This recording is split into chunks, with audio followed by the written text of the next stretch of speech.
Hello, Chris here, co-founder of chrisandj.com, and I'm going to go out with another video to you all basically about a marketing strategy and about an advertising strategy and about how to fully elicit emotional responses from your customers and from your buyers list.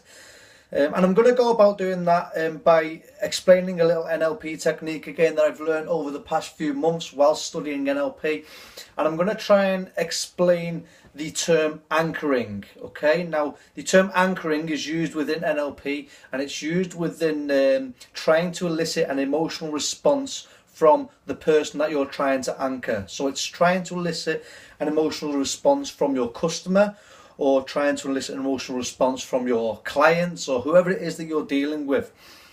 So what you would do is you would set an anchor to try and elicit that response. Now, let me try and explain exactly what an anchor is to you.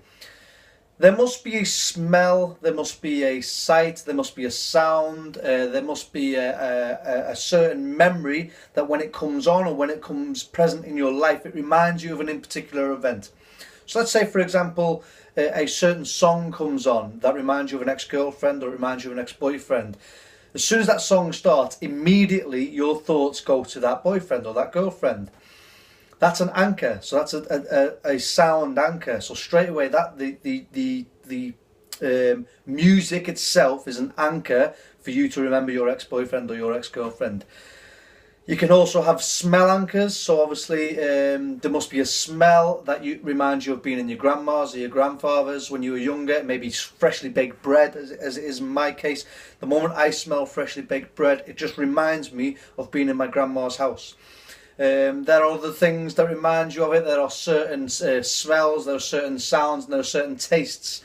Certain tastes remind you of certain experiences. For me, Brussels sprouts remind me of one particular Christmas that I absolutely hated. Tastes also go hand in hand with things like alcohol. You must have heard of people say today, "Oh, I can't drink whiskey because I had a bad experience on it." So that's an anchor.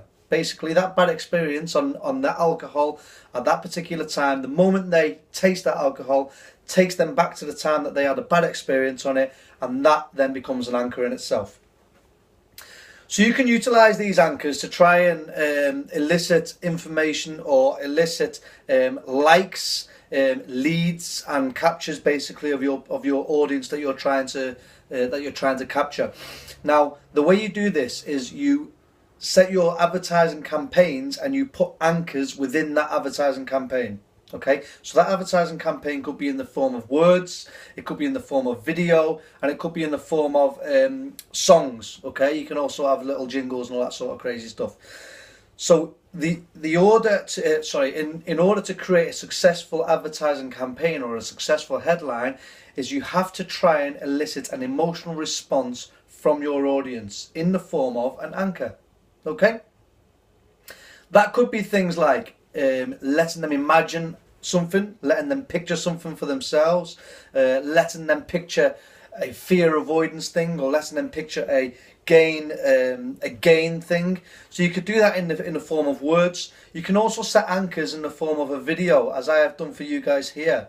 And you can set anchors in the form of the actions that you create during the video that you're trying to set as a landing page. Okay. For example, I've been doing it with this video in particular. Now, if I was to do this action, what would you immediately think of? Immediately, you would think of the word anchor, because all the way through this video, I've been setting the anchor to then create this action. You know exactly what I mean by it. Okay, so you can do it in videos on landing pages. You can actually set anchors within landing pages to send out to your message to other people. Things like my page. Every time you say like my page, stick your thumbs up. Okay, so then straight away, if you do this without any of the words, they know like my page is associated with that anchor. Okay, and I hope that makes sense.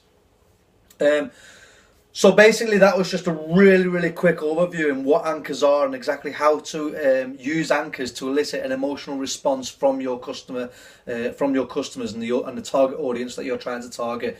So you can utilize it a number of ways: through sounds, through smells, obviously very difficult through the internet, through sights, through taste, and through actions itself, which are associated to the words that you're trying to explain. Then all you need to do is try and pick a target audience and then try and test and adjust. Basically, as Guy and Elan say in almost all of their videos, test it, okay? throw a little video out there, throw a few anchors in there with some emotional responses and see what works. Okay, try and elicit an emotional response from your audience with anchors to try and see what works, and then all you do, whatever works, rinse, repeat, send it back out again.